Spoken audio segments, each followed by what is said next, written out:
اس آخری عاشرے میں چند کام کرنے کے ہیں۔ جب کوئی کسی کو راضی کرتا ہے تو اس کے لیے اس کو چند کام کرنے پڑتے ہیں۔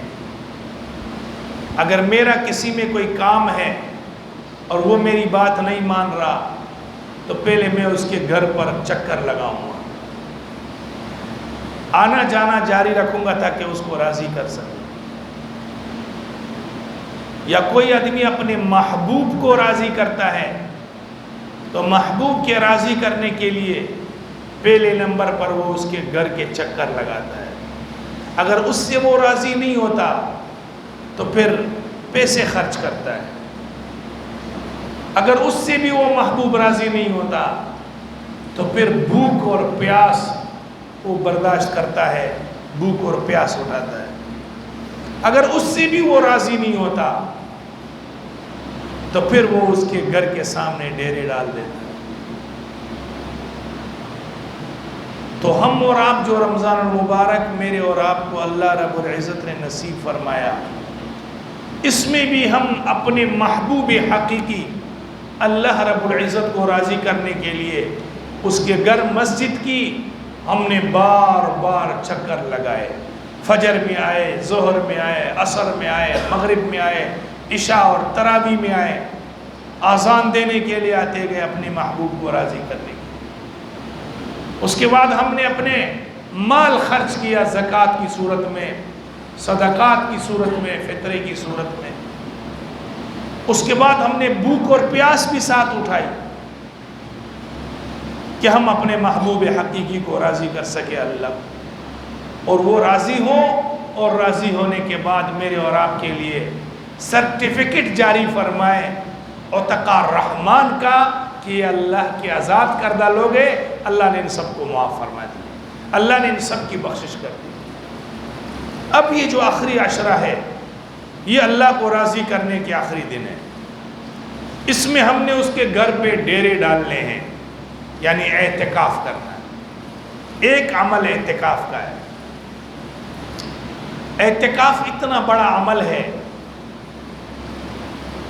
ایک آدمی باہر اپنی نیکیاں کر رہا ہے، ایک آدمی جنازے کی نمازوں میں شریک ہو رہا ہے، ایک آدمی افطار اور اسی طرح سحری کرا رہا ہے، ایک آدمی غریبوں اور مسکینوں کی مدد کر رہا ہے، ایک آدمی باہر کی دنیا میں اللہ کو راضی کرنے کے لیے کوششیں کرتا ہے، اور ایک آدمی یہاں اعتکاف میں بیٹھا ہے۔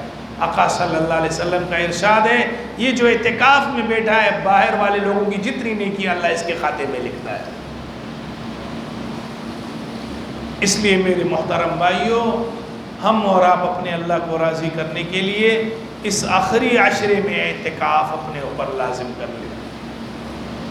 آپ صلی اللہ علیہ وسلم کا ارشاد گرامی ہے کہ اعتکاف معتکف کے تمام گناہ مٹا دیتا ہے۔ اس میں انسان تنہا ہو جاتا ہے اللہ کے ساتھ، اس میں انسان اللہ کے سامنے روتا ہے۔ اب یہ اعتکاف کیوں کرنا پڑتا ہے، کیوں کرتے ہیں اعتکاف؟ پہلی بات تو یہ میرے آقا امام الانبیاء فخر موجودات خاتم النبیین محمد الرسول اللہ سب کہیں صلی اللہ علیہ وسلم کی سنت مبارکہ ہے۔ اور دوسری اعتکاف کی جو سب سے اہم وجہ ہے وہ یہ ہے کہ اس میں لیلۃ القدر کو تلاش کرنا۔ آقا مدنی امام الانبیاء نے ایک مرتبہ خطاب فرمایا صحابہ کرام کے سامنے۔ آپ نے فرمایا پہلے ایسے ایسے لوگ گزرے ہیں، انہوں نے 80 سال عبادتیں کی، 80 سال اللہ کے سامنے وہ عبادات میں رہے۔ ایسے ایسے لوگ تھے جنہوں نے کئی سو سال اللہ کے راستے میں انہوں نے جہاد کیے۔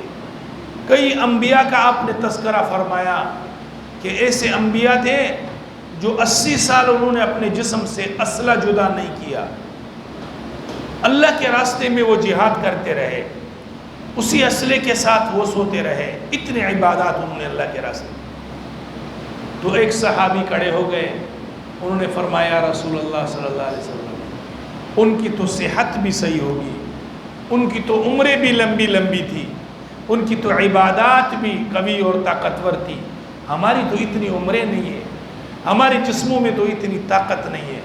یہی مجلس ہو رہی تھی، جبریل امین تشریف لائے، آپ صلی اللہ علیہ وسلم پر وہ کیفیت طاری ہو گئی جو وحی کے نزول کے وقت ہوتی ہے۔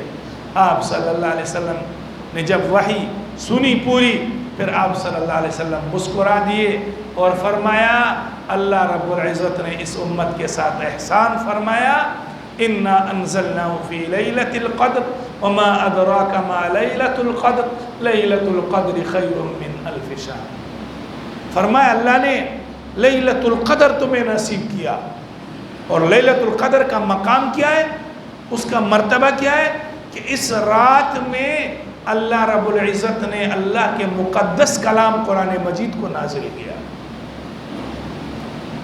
تمام بادشاہوں کا بادشاہ اللہ رب العزت کی ذات، اور تمام کلاموں کا بادشاہ کلام اللہ کا کلام قرآن مجید ہے۔